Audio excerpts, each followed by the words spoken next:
Did you know that Call of Duty Zombies was actually on the Wii U? The console known for Mario and that giant Fisher-Price looking tablet had one of the wildest and most forgotten versions of Black Ops 2 Zombies ever released. And the crazier part? Most people didn't even realize it existed. Today we are diving deep into the story of Black Ops 2 on the Wii U, how it happened, why it happened, and what made it so strange. With another question being, why it still matters to the Zombies' legacy. To get this started, I personally don't own a Wii U or the game myself, so any footage you see in this video will be credited to the original poster, either in the video or the description. Let's get into it. BO2 was a turning point for Call of Duty and for its Zombies mode. It introduced the first true Zombies-driven experience with maps like Transit, Die Rise, and Mob of the Dead, shaping what the mode would eventually become. Even though the game is known for its ups and downs, there's no denying BO2 left a massive mark on the franchise. Multiplayer was iconic, campaign had branching endings, and Zombies was becoming a full franchise inside a franchise. But here's the weird part, BO2 just didn't launch on Xbox 360, PlayStation 3, and PC. Nope, it dropped on the Nintendo Wii U, a console that never really found its footing.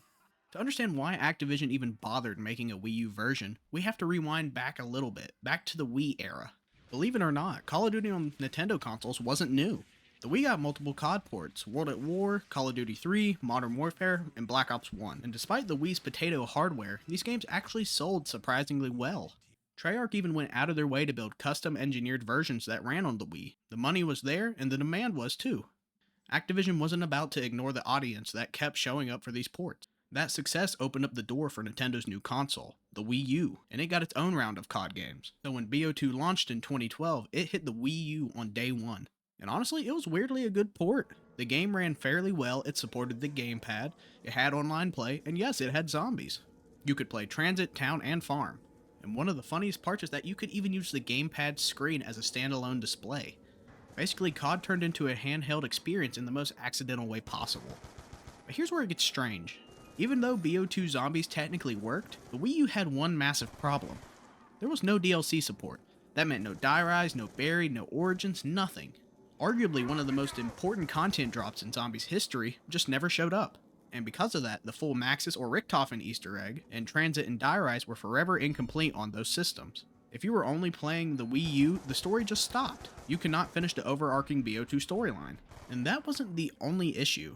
The Wii U struggled itself massively. The console launched with poor marketing, confusing hardware, and a weak lineup, and competition from the PS4 and Xbox One arriving a year later. Sales were just rough from the start. With a small player base and an even smaller demand for DLC, Activision simply didn't see a reason to continue supporting the platform. BO2 and then COD Ghosts were the only COD titles the Wii U ever got. After Ghosts, that was it. No Advanced Warfare, no Black Ops 3, nothing after 2013. But despite the short lifespan, BO2 on the Wii U still carved out the bizarre little niche in Zombies history. Some players swear the Wii U community was one of the most friendliest and most tight-knit. Some claim the Pro Controller gave them better aim than on Xbox, and others remember the weird experience playing Transit on a giant tablet while the TV was off, like some sort of bootleg COD portable machine. Not to mention, this port also had the Wii and Nunchuck support like previous Wii versions. And to this day, a lot of people still don't realize how unique this port was. For starters, it was the only version of BO2 where the gamepad map screen could show the leaderboards, the HUD, and even serve as a mini-map. You could play split screen with one player on the TV and the other on the gamepad. And because it used Nintendo's servers, the online community stayed up longer than you might expect it for such a low-selling console. The Wii U version also became a time capsule, a snapshot of an era where Activision was actually willing to experiment and push COD onto any platform that had a pulse. It just showed how big BO2 was and how confident Activision was with the franchise at the time. COD was everywhere, even on a console no one barely bought. So what's the legacy of BO2 on the Wii? It's weird, it's rare, and it's a little bit forgotten. It represents the tail end of an era where Nintendo consoles were getting Call of Duty ports. It highlights the growth of Zombies during its early storyline phase. Even without DLC, it stands as one of the most unique versions of one of the most influential CODs ever made. If you grew up playing BO2 on the Wii U, you were a part of one of the strangest and most underappreciated corners of Call of Duty history.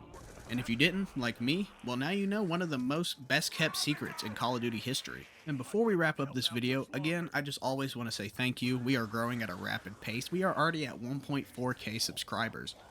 My last video, we just hit 1,000. All of this is still kind of crazy to me to even process, and all I can really say is thank you.